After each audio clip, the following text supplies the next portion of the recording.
मेरा नाम गीतांजलि है और ये कहानी मेरी है। एक ऐसी लड़की की जिसने अपने माँ बाप की कमी छुपाने की कोशिश की, अपने भाई को सब कुछ समझा और फिर वही भाई अपनी जिद में मुझे एक ऐसी दुनिया में ले गया जहाँ मेरे सच की कोई कीमत नहीं थी। भाई ने अपनी मर्जी से अपने बॉस की बेटी से शादी की, ना कोई रिश्ता देखा ना बिरादरी, बस एक जिद थी कि वही लड़की मिले। शादी के बाद भाई ने मुझे बताया कि अब हम उसके ससुराल के बंगले में रहेंगे। मैंने सोचा चलो ठीक है, भाई खुश है, शायद मुझे भी कोई प्यार, कोई इज्जत, एक नई बहन जैसा रिश्ता मिले। लेकिन जैसे ही उस बंगले का दरवाजा पार किया, मैंने पहली बार महसूस किया कि मैं वहां महल की मेहमान नहीं, बल्कि एक बोझ बनकर आई हूँ। बंगला क्या था, जैसे कोई फिल्मी महल हो, हर चीज चमकदार, कीमती और मेरे साधारण वजूद से बिल्कुल अलग। दीवारों पर अजीब सी खामोशी थी और फर्नीचर इतना कीमती कि उस पर बैठते हुए भी शर्मा जाओ। सोनिया कुछ और ही थी, उसके कपड़े, उसकी बातें और उसका लहजा, सब कुछ मेरे लिए नया और अजनबी था। पहले दिन ही अजीब सा गुजरा। मुझे लगा शायद थोड़ा वक्त लगेगा, फिर सोनिया मुझे अपना लेगी। लेकिन जैसे ही रात हुई, भाई और सोनिया मुझे बिना बताए कहीं बाहर चले गए। मैंने पूछा भी, कहाँ जा रहे हो भैया? तो सोनिया ने हंसते हुए कहा, कुछ वक्त अपने लिए भी रखना चाहिए, हर वक्त परिवार की जिम्मेदारियों में नहीं उलझना चाहिए। भैया ने कुछ नहीं कहा, बस मेरा कंधा थपथपाया और चले गए।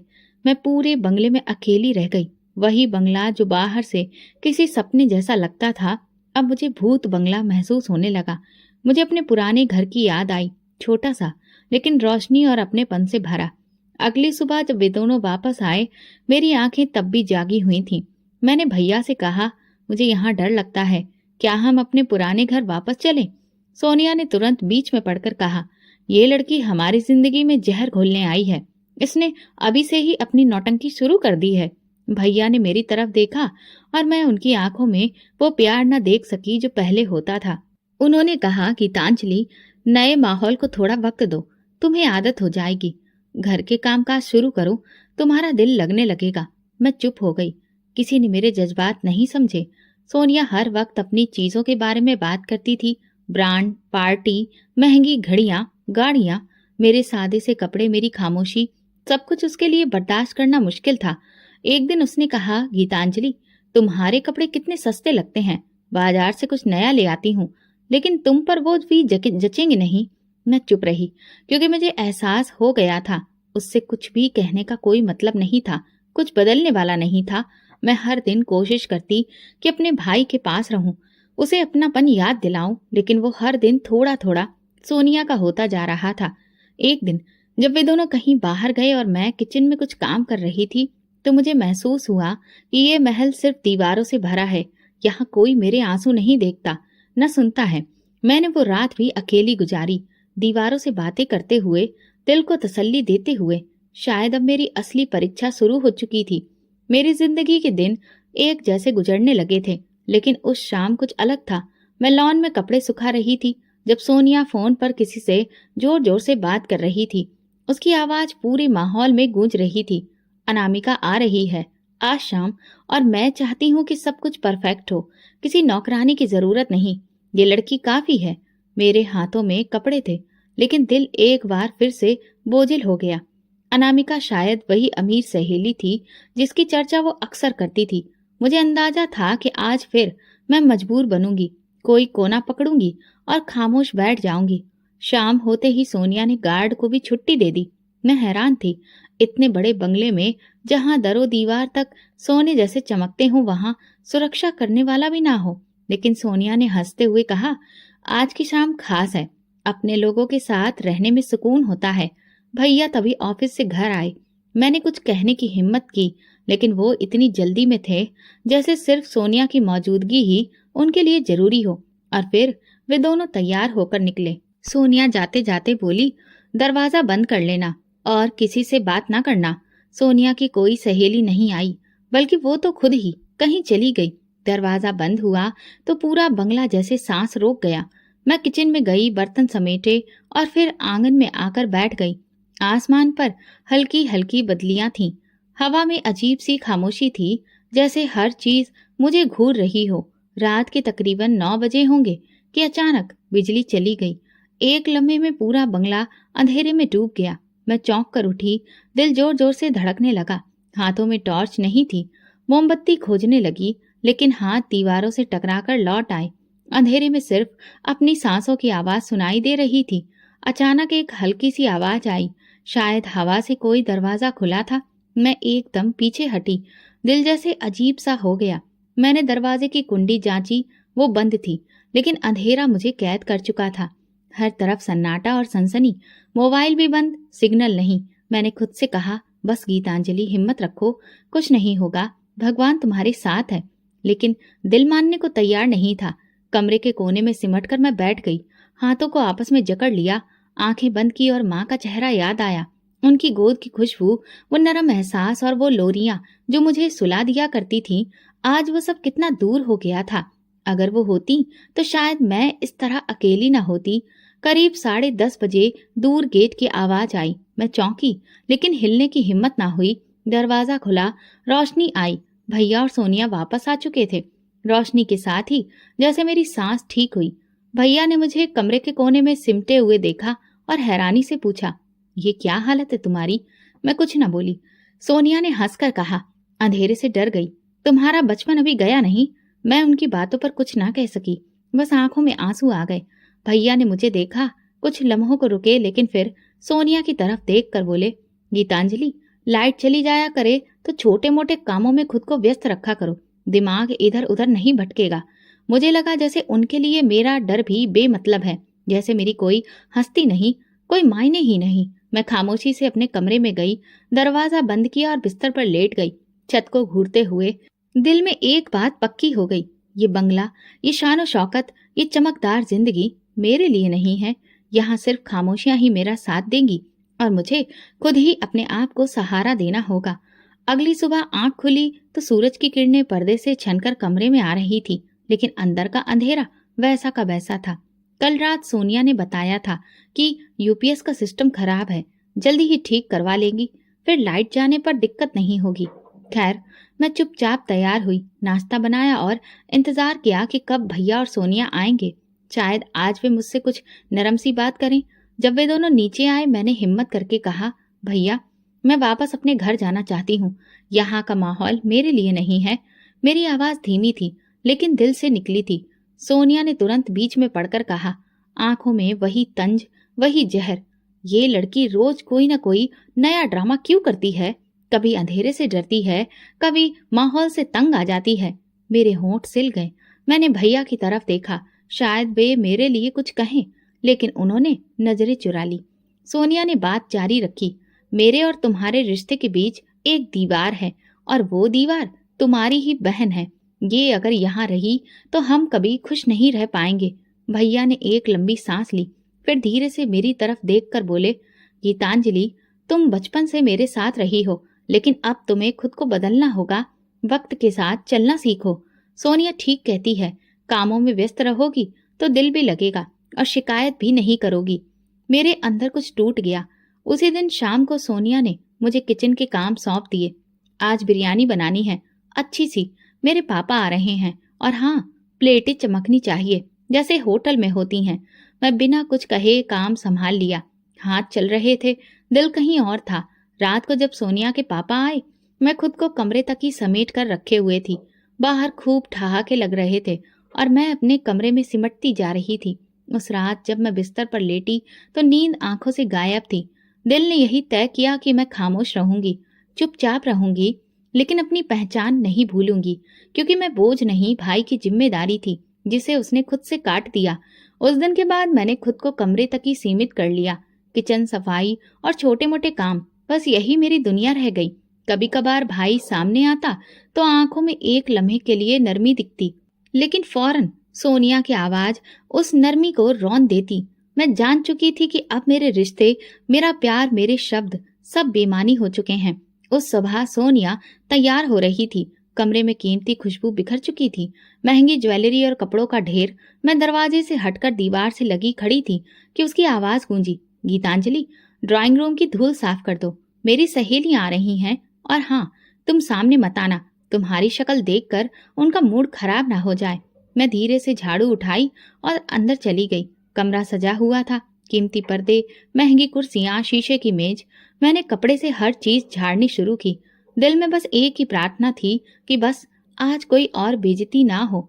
दोपहर तक सोनिया की सहेलियां आना शुरू हो गईं। हर कोई एक दूसरे से बढ़ चढ़कर तैयार और हर एक की बातों में दौलत की चमक थी। ठहाकों की आवाजें पूरे बंगले में गूंज रही थी। मैं किचन में थी कि एक सहेली ने पूछा, अरे ये नौकरानी कौन है तुम्हारी? बड़ी खामोश लगती है। सोनिया की आवाज आई, जैसे उसने यही लम्हा चुना था। हाँ, ये मेरी खास नौकरानी है। बिल्कुल खामोश रहती है और मेरा हुक्म बजाती है। अपने काम से काम रखती है, ज्यादा बोलती नहीं, बस काम करती है। मेरे हाथ में पानी का जग कांप गया। मैंने खुद को मजबूत किया और धीरे से कमरे में दाखिल हुई। टेबल पर पानी रखते हुए मेरी नजरें सहेलियों से मिली। उनके चेहरों पर अजीब सी मुस्कुराहट थी, जैसे मेरी हैसियत पर वे खूब लुत्फ उठा रही हों। मैं वहीं खड़ी होकर बोली, मैं नौकरानी नहीं हूँ, मैं सोनिया की ननद हूँ, इस घर के मालिक की बहन। कुछ लम्हों के लिए खामोशी छा गई, लेकिन फिर वही हुआ जिसका मुझे अंदेशा था। एक सहेली ने हंसते हुए कहा, क्या तुम इस महल में ननद हो? तुम्हारे कपड़े तो कहीं से भी ऐसे नहीं लगते और ना ही इस महल की चमक से मेल खाते हैं। दूसरी बोली, सोनिया, तुमने वाकई एक गरीब आदमी से शादी कर ली। तुम्हारी इतनी अच्छी परवरिश, इतना ऊंचा स्टेटस, और ये। सोनिया ने जबरदस्ती हंसी में सब संभालने की कोशिश की, लेकिन उसकी आंखों में बेइज्जती की तपिश झलक रही थी। उसके लिए मेरी सच्चाई एक धब्बा थी, एक ऐसी हकीकत जो उसके चमकते होठों को क्या बाहर आ गई थी। सहेलियां जाते जाते मुझे घूरती रहीं, जैसे मैं कोई भूल हूं जो गलती से उनकी दुनिया में आ गई हूं। शायद मेरे सब्र का पैमाना भर गया था, लेकिन मैं टूटूंगी नहीं। मुझे अपनी माँ याद आई, जो कहती थी, बेटी, अगर कोई तुम्हें नीचा दिखाए तो तुम और ऊंचा उठकर दिखाना, लेकिन शोर किए बिना। आज मैंने पहली बार फैसला किया कि मैं सोनिया की गुरूर की गूंज में अपने वजूद को दबने नहीं दूंगी। चाहे जितने दिन लगे, मैं खुद को, अपने अधिकार को और अपनी पहचान को वापस पकड़ कर रहूंगी। शाम ढल चुकी थी। बंगले के ड्राइंग रूम में महंगे कालीन पर पड़े कदमों के निशान और कांच के गिलासों की खाली आवाज अभी भी सन्नाटे में गूंज रही थी। सोनिया की सहेलियां जा चुकी थीं, लेकिन उनकी बातों का जहर अब भी दीवारों में सांस ले रहा था। मैं किचन में बर्तन समेट रही थी। हाथ काम कर रहे थे, दिल कहीं और था। आज जो कुछ हुआ वो सिर्फ बेइज्जती नहीं थी, वो मेरे वजूद पर एक ऐसी मार थी जिसका खून शायद बरसों तक बहता रहेगा। मैं खामोशी से जग धोती रही, चम्मच संभाली और आंखों की नमी छुपाती रही। दरवाजा एक जोरदार धमाके से बंद हुआ। अगले ही पल सोनिया किचन में दाखिल हुई। उसका चेहरा गुस्से से लाल था, आंखों में चिंगारियां और कदम तेज। वो मेरे बिल्कुल सामने आकर रुकी और उसकी नजरें मेरी आंखों से टकराईं। बहुत हिम्मत आ गई है तुम में, गीतांजलि। तुम हो कौन? क्या हैसियत है तुम्हारी जो मेरी सहेलियों के सामने जुबान चला रही थी? तुम्हें ये अधिकार किसने दिया कि मेरी इज्जत मिट्टी में मिला दो? मैंने नजरें झुका ली। होठों पर खामोशी का पहरा था, लेकिन दिल किसी बगावत में जल रहा था। जवाब दो। उसकी आवाज बुलंद हुई और फिर लम्हे भर में उसका हाथ मेरे चेहरे पर आकर पड़ा। एक तेज जलता हुआ थप्पड़ जो सिर्फ मेरे गाल पर नहीं, मेरी आत्मा पर लगा। मेरा सर एक तरफ को झूल गया और आंखों के सामने सब धुंधला हो गया। एक पल को लगा जैसे वक्त थम गया हो। बर्तनों की आवाज रुक गई, हवा रुक गई और मैं बस वहां खड़ी रही। अपनी औकात में रहो, वो चिल्लाई। ये तुम्हारा घर नहीं है, ना ही तुम कोई खास हो, बस एक बोझ हो जो हमने तरस खाकर रख लिया है। आइंदा जुबान खोली तो। मैंने धीरे से नजरें उसकी तरफ उठाई। कुछ लम्हों के लिए वो ठिठक गई। शायद मेरी आंखों की नमी में उसे कुछ नजर आया, शायद मेरी खामोशी में कोई सवाल छुपा था, लेकिन वो बिना कुछ कहे पलटी और बाहर चली गई। मैं वहीं खड़ी रही। हाथ चूल्हे पर रखे थे, लेकिन दिल कहीं और जा चुका था। आंखों से आंसू निकले बिना बहने लगे। ये वो आंसू थे जो आवाज नहीं करते, बस अंदर ही अंदर सब कुछ बाहर ले जाते हैं। मेरे कदमों ने खुद को खींचकर कमरे में पहुंचाया। दरवाजा बंद किया और मैं कालीन पर बैठ गई। खुद को समेट लिया, जैसे अपने अंदर छुप जाना चाहती थी। मैं नहीं जानती थी कि एक ननद को इतनी बेइज्जती सहनी पड़ेगी, कि उसे नौकरानी बनाकर पेश किया जाएगा और सच बोलने पर थप्पड़ मारा जाएगा। मुझे अपनी माँ की बातें याद आने लगी। बेटी, इज्जत कभी मांगने से नहीं मिलती, वो कमानी पड़ती है। लेकिन ये दुनिया कैसी थी जहाँ सच बोलने पर बेइज्जती होती थी और झूठ बोलने वालों को ऊंचे पायदान पर बिठाया जाता था। रात को भैया कमरे में आए। उनकी आंखों में कुछ झिझक थी। उन्होंने मेरे चेहरे की तरफ नहीं देखा, बस आकर बैठ गया। गीतांजलि, वो सोनिया थोड़ी गुस्से वाली है, लेकिन दिल की बुरी नहीं है। तुम कुछ बर्दाश्त कर लिया करो। घर के सुकून के लिए कभी कभी चुप रहना बेहतर होता है। मैंने कुछ नहीं कहा। उसकी बातों में मोहब्बत की झलक नहीं थी, बस समझौते की थी। मेरे गाल पर थप्पड़ का निशान अब भी जल रहा था और दिल में इज्जत का वो जख्म था जिसका कोई मरहम नहीं था।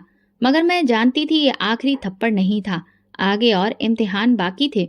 ये जंग सिर्फ मेरी पहचान की नहीं, मेरी इज्जत की भी थी। और मैं खामोश लाचार ननद अब घमंड से लड़ना सीख रही थी, जो मुझे मिटाना चाहता था। लेकिन मैं मिट्टी नहीं थी। मैं वो बेटी थी जिसकी माँ ने दुआ में सिर झुकाया था।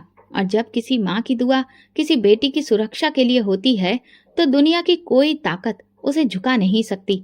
उस थप्पड़ के बाद सब कुछ बदल गया था। शायद मेरे अंदर कुछ टूटकर हमेशा के लिए खामोश हो गया था। मैं दिन भर काम करती, रात को चुपचाप कमरे में जाकर लेट जाती। भैया की नजर अब भी मुझसे कतराती थी। और सोनिया, वो तो जैसे मेरी मौजूदगी से भी चिढ़ने लगी थी। घर के हर कोने में मेरी बेइज्जती बिखरी हुई थी। लेकिन अब मैं सीख चुकी थी, सवाल नहीं करना है, बस सहना है, झेलना है और जिंदा रहना है। इस खामोशी में एक दिन सोनिया ने ऐलान किया, इस हफ्ते एक बहुत बड़ी पार्टी है। मेरे पापा के बिजनेस पार्टनर्स आ रहे हैं। सब कुछ बेहतरीन होना चाहिए, समझी? मैंने हाँ में गर्दन हिला दी। उसकी बातों में ऐसा लहजा था जैसे वो किसी नौकरानी को हुक्म दे रही हो। भैया खामोश बैठे रहे, जैसे ये सब एक आम बात हो। सोनिया ने मुझे कामों की एक लंबी लिस्ट पकड़ा दी। किचन के खाने से लेकर मेहमानों के इंतजाम तक सब कुछ मेरे ही कंधों पर था। फिर पार्टी का दिन आया। मैंने सुबह से लेकर शाम तक बिना रुके काम किया। किचन पूरी तरह से धुआं धुआं था। आंखों में जलन, पैरों में दर्द, लेकिन दिल में खामोशी। शाम होते ही सोनिया अपनी सहेलियों के साथ तैयार होने लगी। उसकी ड्रेस खूब चमक रही थी। ऐसा लग रहा था जैसे चारों ओर रोशनी बिखेर रही हो। उसके चेहरे पर वही गुरूर था जो मेरे लिए अब जाना पहचाना हो चुका था। गीतांजलि, तुम भी हमारे साथ चलोगी? सोनिया ने अचानक कहा। मैं हैरान रह गई। उसकी आवाज में नरमी नहीं थी, बल्कि एक साजिश छुपी थी। भैया ने एक लम्हे को मेरी तरफ देखा, फिर धीरे से बोला, चलो गीतांजलि, तुम अकेली डरती हो ना, साथ चलो। मैंने खुद को तैयार किया। शायद वाकई कुछ बदल जाए, शायद भैया को फिर से मेरी कदर याद आ जाए। मैं मामूली से कपड़े पहनकर तैयार हुई। मेरे पास महंगे ड्रेस नहीं थे और सोनिया ने कभी कुछ लाकर दिया भी नहीं था। जब हम पार्टी में पहुंचे तो वहां सब कुछ बहुत आलीशान था। ढेर सारी चमचमाती रोशनियां, मेहमानों की चहल पहल, हर तरफ शानदार नजारा बिखरा हुआ था। हमारे मेज पर पहुंचते ही सोनिया ने मेरा हाथ पकड़कर रोका। गीतांजलि, तुम उस कोने वाली टेबल पर बैठ जाओ, ज्यादा सामने मत आना और किसी से बात मत करना। मैं चुपचाप वहां चली गई। टेबल पर अकेली बैठी रही। आवाजों का शोर था, लेकिन मेरे आसपास एक खामोश घेरा था, जैसे कि मैं वहां पर मौजूद ही ना हूं। थोड़ी देर के बाद एक मेहमान हमारी मेज के करीब आया और सोनिया की तरफ इशारा करके पूछा, ये लड़की कौन है? सोनिया ने मुस्कुराकर कहा, ओह, ये हमारी पुरानी हेल्पर है। घर के कामकाज में हाथ बटाती है, बहुत वफादार है। मेरे हाथ कांपे, लेकिन दिल में एक बार फिर वही खालीपन उतर आया। मेरा दिल चाहा कि उठकर सबको बता दूं कि मैं कोई नौकरानी नहीं, इस घर के मालिक की बहन हूँ। लेकिन मेरी जुबान जैसे बंद हो चुकी थी। मैं वहीं बैठी रही, नजरें झुका ली और आंखों से एक के बाद एक आंसू बहने लगे। उसी पल एक नरम सी आवाज मेरे कानों से टकराई, आप ठीक हैं?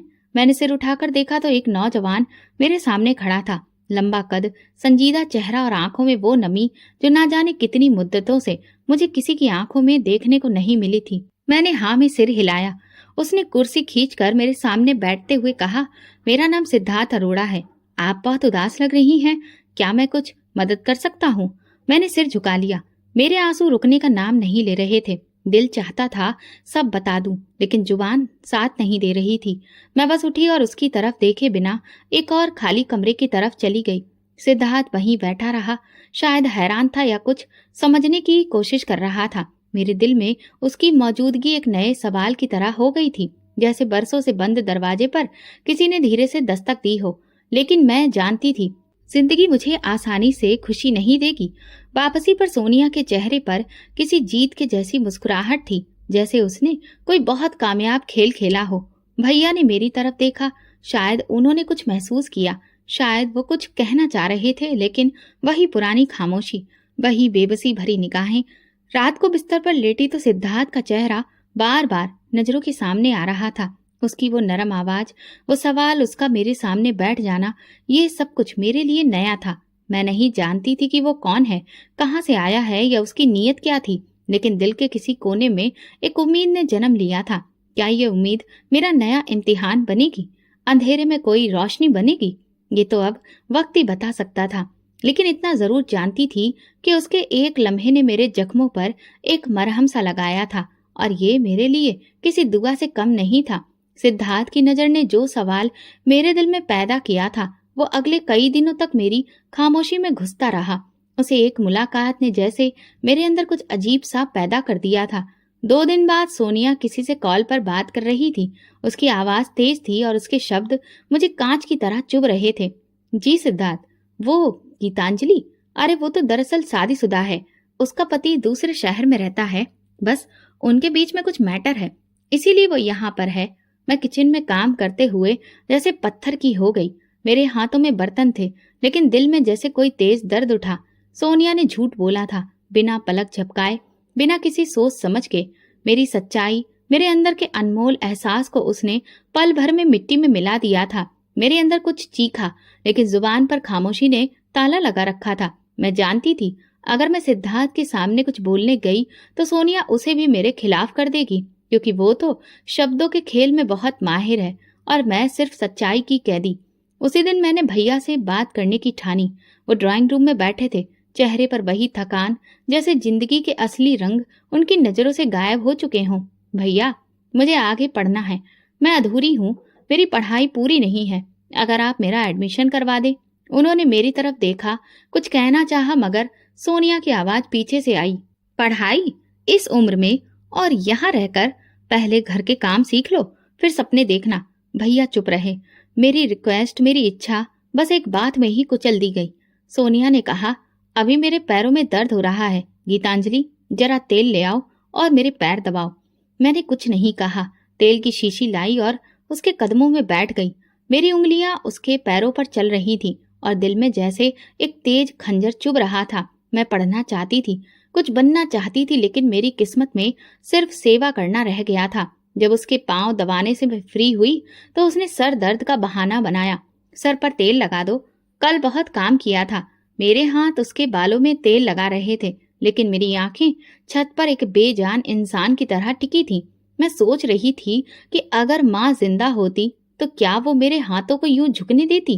क्या वो मेरी जिंदगी को इतना सस्ता होने देती? नहीं, कभी नहीं। रात को कमरे में आई तो दिल खामोश था, न कोई फरियाद, न आंसू, सिर्फ एक खालीपन।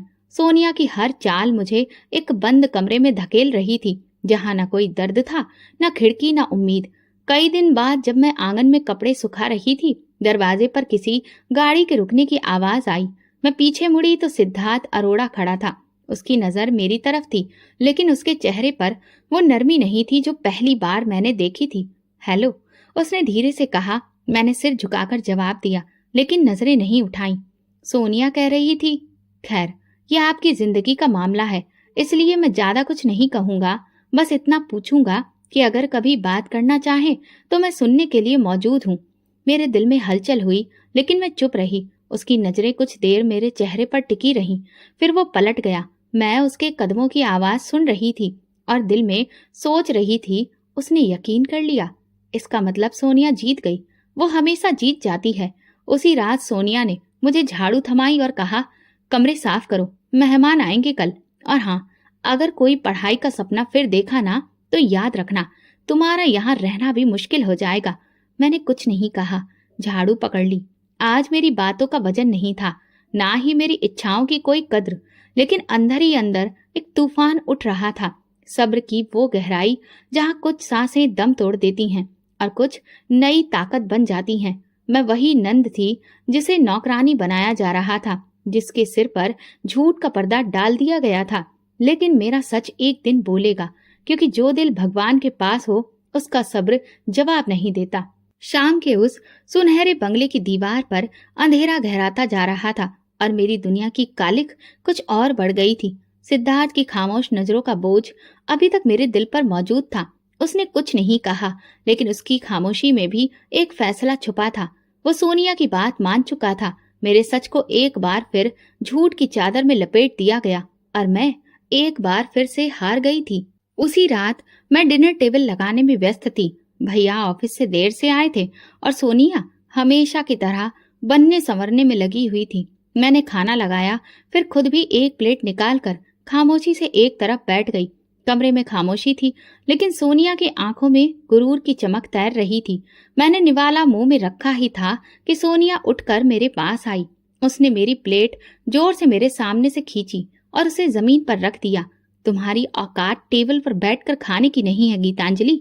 आइंदा अगर हमारे साथ बैठने की कोशिश की तो याद रखना, तुम्हें खाने को भी नहीं दूंगी। जमीन पर बैठकर खाओ जहां तुम्हारी औकात है। मेरे हाथ कांप कर रह गए और दिल में एक टीस उठी। मैं पत्थर सी आंखों से उसे देख रही थी। भैया ने कुछ कहने की कोशिश की, लेकिन सोनिया की एक तेज नजर ने उनके होंठ सिल दिए। मैंने जमीन पर रखी प्लेट की तरफ देखा। खाना अभी गर्म था, लेकिन मेरी आंखों में बर्फ उतर चुकी थी। मैं धीरे से उठी, प्लेट को वापस उठाया और उसी जमीन पर बैठकर खाने लगी। मेरी आंखों से आंसू नहीं बहे, लेकिन दिल में कुछ चुभ गया।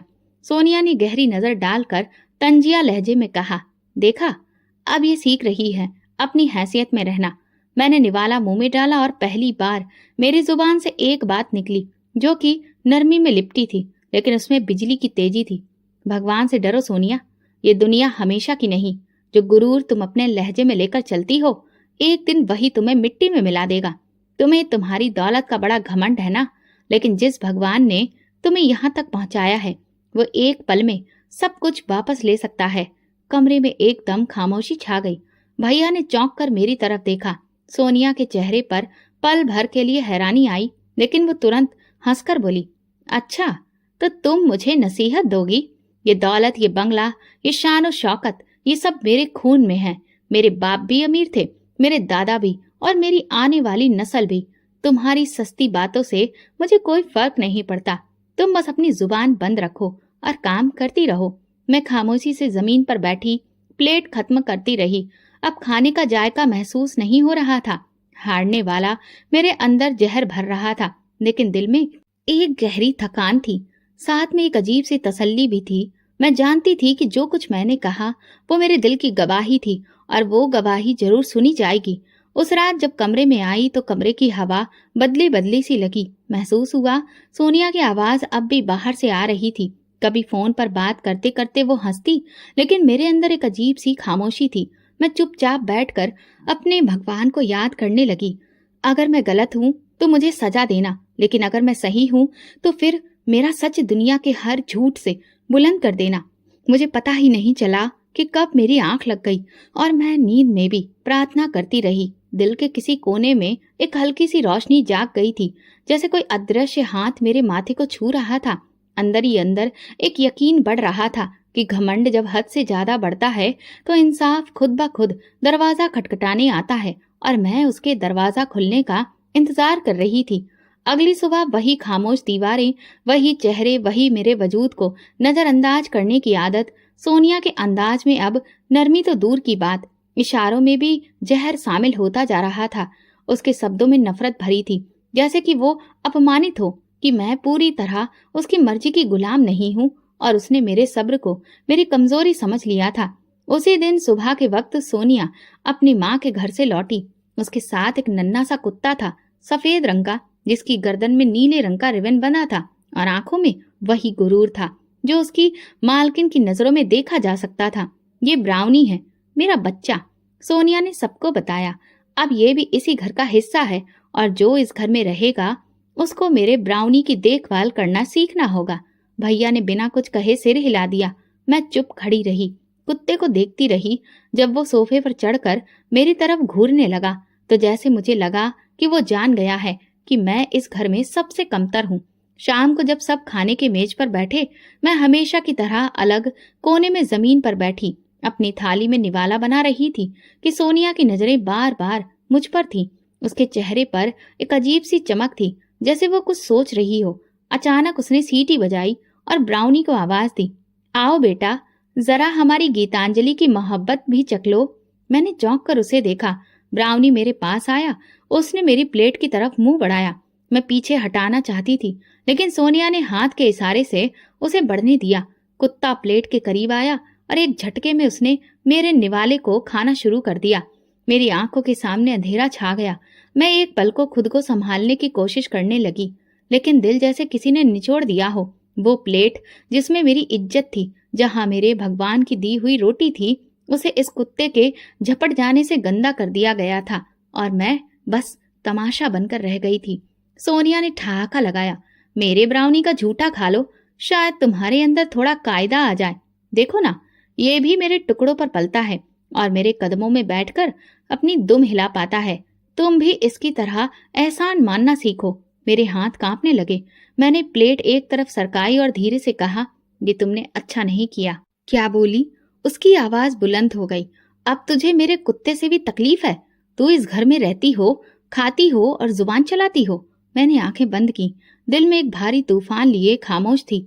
मैं चाहती थी कि सब कुछ ठीक हो जाए, सब कुछ बता दूं भैया को, सिद्धार्थ को और इस दुनिया को, लेकिन मैं जानती थी कि मेरे शब्द अभी सुने नहीं जाएंगे।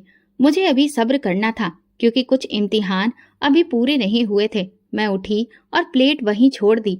कमरे से निकलते वक्त मेरी आंखों में आंसू नहीं थे, लेकिन आत्मा पर बोझ भर चुका था। मैं भगवान को याद करके रोने लगी। मेरे अंदर का शोर बढ़ रहा था, लेकिन मैंने उसे शांत करने की कोशिश की। मैं जानती थी कि मेरी लाचारी अब चरम सीमा पर पहुंच चुकी थी, जहां इससे ज्यादा बेइज्जती और क्या हो सकती थी कि मेरी थाली में कुत्ता खाए और मैं कुछ ना कह सकूं। ना तो आंखें नम हुई, ना कोई शब्द मेरे दिल को तसल्ली देने आया।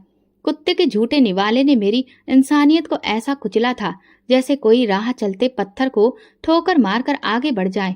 मगर मैं अभी भी वही गीतांजलि थी, खामोश, सब्र करने वाली और यकीन से बंधी हुई।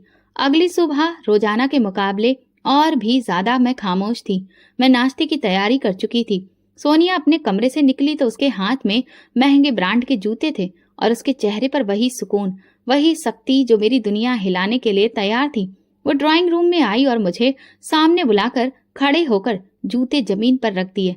गीतांजलि, इन पर कुछ मिट्टी लग गई है, साफ कर दो जल्दी, मुझे देर हो रही है। मैं एक पल चुप रही। उसके कदमों के करीब रखे जूते को देखा और दिल के अंदर कुछ अजीब सा हिलने लगा। मैंने धीरे से कहा, मैं जूते साफ नहीं करूंगी। मैंने कभी किसी का जूता नहीं उठाया और ना ही अब उठाऊंगी।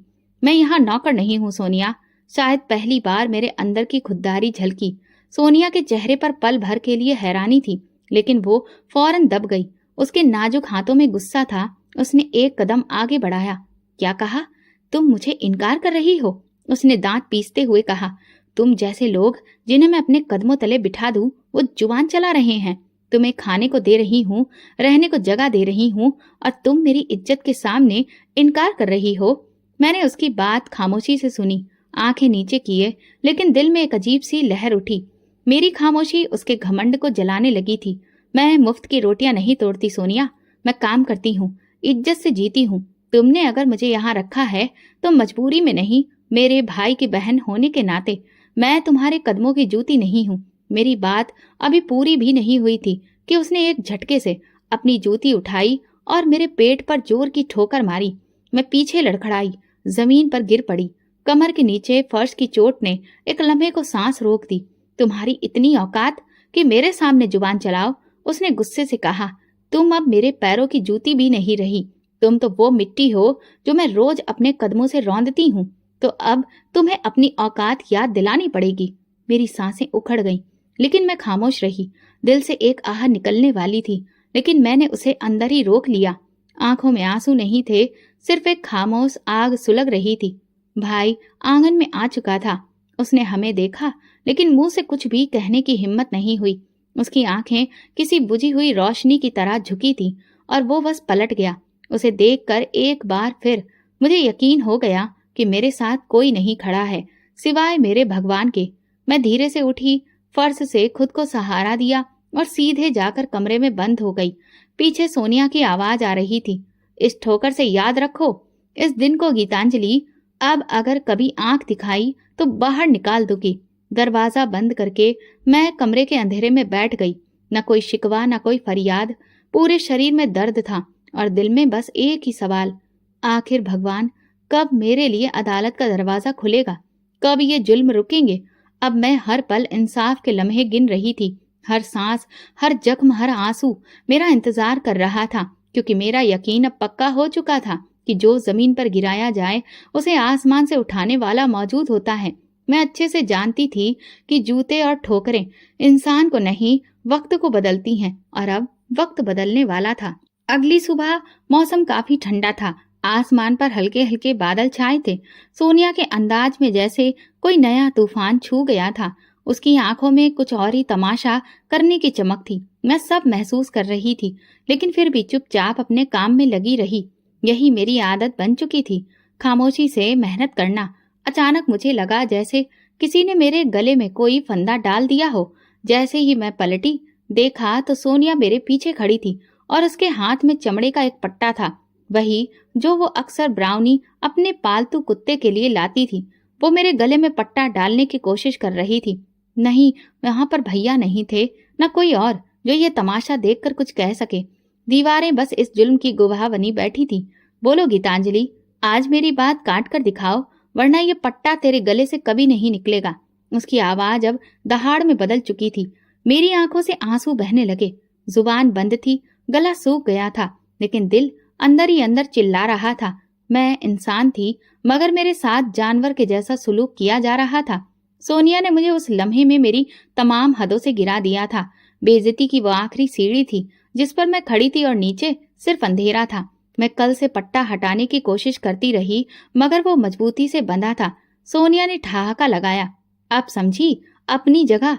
ये पट्टा तेरे गुरूर के लिए है, तेरी जुबान के लिए और तेरे सपनों के लिए।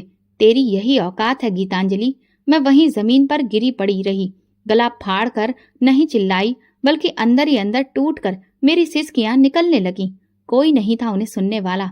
सोनिया कमरे से बाहर निकल गई, पट्टा मेरे गले में छोड़कर। उसकी चाल में वही गुरूर, वही जीत थी। उसने जो करना चाहा था कर दिखाया था। अब मैं महज एक खामोश वजूद थी, जिसे बेइज्जती के खूंटे से बांध दिया गया था। मेरे शरीर में ताकत नहीं बची थी। मैं वहीं जमीन पर भगवान को याद करके रोती रही। तुम देख रहे हो ना, मैं तुमसे भीख मांग रही हूँ। तुम सब जानते हो, सब सुनते हो, लेकिन मेरी मुश्किलें कम नहीं करते। बस मुझे सब्र दे रहे हो। अगर ये किसी का जुल्म है तो मुझे इस मिट्टी में मिला दो। मेरे हाथ कांप रहे थे, पर दिल में पहली बार एक ऐसी रोशनी महसूस हुई जो इन अंधेरों को चीरने के करीब थी। मैं पूरा दिन कमरे से बाहर नहीं निकली। भैया ने मेरी खबर नहीं ली। उस रात वो पट्टा मेरे पास ही रखा रहा। वो मेरी बेइज्जती को मुझे बार बार याद दिलाता रहा। रात का आखिरी पहर था। एक हल्की सी ठंडी हवा कमरे के दरवाजे के नीचे से अंदर दाखिल हुई। मेरे चेहरे पर लगे आंसुओं की नमी सूख चुकी थी, लेकिन अंदर दिल सुलग रहा था और बस बार बार कह रहा था कि आखिर इंसाफ कब होगा। अगली सुबह मैं अपना काम कर रही थी। सोनिया हर रोज की तरह अपने नखरे, हुक्म और ताने लिए इधर उधर घूम रही थी। भैया को ऑफिस के लिए तैयार होते देखा। उनके चेहरे पर एक अजीब सी लकीरें थी, जैसे वो किसी अंधेरे सफर में खो चुके थे। तभी फोन बजा। सोनिया ने फोन उठाया और जैसे ही दूसरी तरफ से आवाज आई, उसके चेहरे का रंग बदलने लगा। पहले आंखें फैली, फिर रोंगटे खड़े हो गए। फोन उसके हाथ से गिरकर फर्श पर जा गिरा। भैया भागते हुए अंदर आए। सोनिया को देखा, फिर जोर से चिल्लाए, फैक्ट्री में आग लग गई है, सब कुछ जल गया। भैया के कदम जैसे जमीन से चिपक गए। उनकी आंखों में खौफ जलते हुए नजर आए और सोनिया के चेहरे पर वो गुरूर पहली बार टूटता महसूस हुआ। वो दीवारों को देखने लगी, जैसे कुछ समझने की कोशिश कर रही हो, लेकिन शब्द उसकी जुबान पर रुक गए। कमरे में हड़कंप मच गया। फोन पर कई कॉल्स आने लगे। चेहरे पर पसीना, दिलों में हलचल। कुछ ही देर में खबर पूरी तरह फैल चुकी थी। फैक्ट्री में रात गए शॉर्ट सर्किट से आग लग गई थी। फायर ब्रिगेड देर से पहुंची और जब तक पहुंची करोड़ों का माल खाक हो चुका था। इसके बाद कर्ज लेने की फाइलें खुली। इन्वेस्टर्स ने पैसे वापस मांग लिए और साथ में ये तय हुआ कि जो नया बंगला फैक्ट्री के नाम पर खरीदा गया था वो भी अब जब्त होने वाला है। मैं कमरे के दरवाजे से बाहर की सारी भाग दौड़ देख रही थी। सोनिया की चाल जो हमेशा शान से भरी होती थी, अब घबराहट में डूबी थी। उसकी आवाज से वो ताने, वो गुरूर सब गायब हो चुके थे। वो फर्श पर बैठ गई, सिर पकड़कर बोली, मेरा सब कुछ लुट गया, मेरा बंगला, मेरी इज्जत, मेरी दुनिया। भैया ने उसे सहारा देने की कोशिश की, लेकिन उनकी अपनी आंखों में भी आंसू थे। उनका गुरूर, उनकी मर्दांगी, सब कुछ सोनिया के साये में छिप चुका था। और अब जब वो साया मिट्टी में मिल रहा था, तो भैया भी खुले आसमान तले अकेले खड़े रह गए थे। कुछ दिनों के अंदर सब खत्म हो गया। फैक्ट्री बंद, बंगला जब्त और कर्जदारों की धमकियां आने लगी। हम सबको पुराने घर वापस आना पड़ा, वही छोटा सा घर जो कभी मेरा सुकून था और जिसे छोड़कर हम उस बड़े बंगले में कदम रखने पहुंचे थे। जब मैं उस घर की दहलीज पर दोबारा घुसी तो दिल में एक खामोश सुकून था। मैंने पीछे मुड़कर सोनिया को देखा। उसका चेहरा सफेद था, बाल बिखरे हुए और हाथों की मेहंदी जैसे अतीत की बातें बन चुकी थी। वो खामोशी के नीचे दबी थी, जुबान बंद, वही जुबान जो कभी मेरी बेइज्जती के लिए तेज धार तलवार थी। उस रात फिर मैंने भगवान से प्रार्थना की और रोते हुए कहा, भले ही तुम्हारा इंसाफ देर से आया, लेकिन पूरी तरह से आया है। ऐसा कि तुमने सच में उसके गुरूर को तोड़ दिया, जो इंसानियत को भी रौंद रहा था। सोनिया अब अपनी खामोशी में वो सब सुन रही थी जो मैं बरसों से कहना चाहती थी। मैं जान चुकी थी कि प्रार्थना जब सच्चे दिल से निकले, सब कुछ हल हो जाता है और भगवान का तराजू कभी गलत नहीं तोलता। जिंदगी ने एक चक्कर पूरा कर लिया था। वही पुराना छोटा सा घर जिसे हम पीछे छोड़ आए थे, अब हमारे लिए सबसे बड़ा सहारा बन चुका था। फर्क बस इतना था कि इस बार हम अमानत की छांव में नहीं, बल्कि गुरूर की मिट्टी चाट कर वापस आए थे। सोनिया के कदम अब नरम नहीं रहे थे। उसकी नजरें हर किसी से झुकी रहती थी। वो लड़की जो अपनी हंसी में दूसरों की बेइज्जती ढूंढती थी, अब खामोशी की चादर ओढ़ चुकी थी।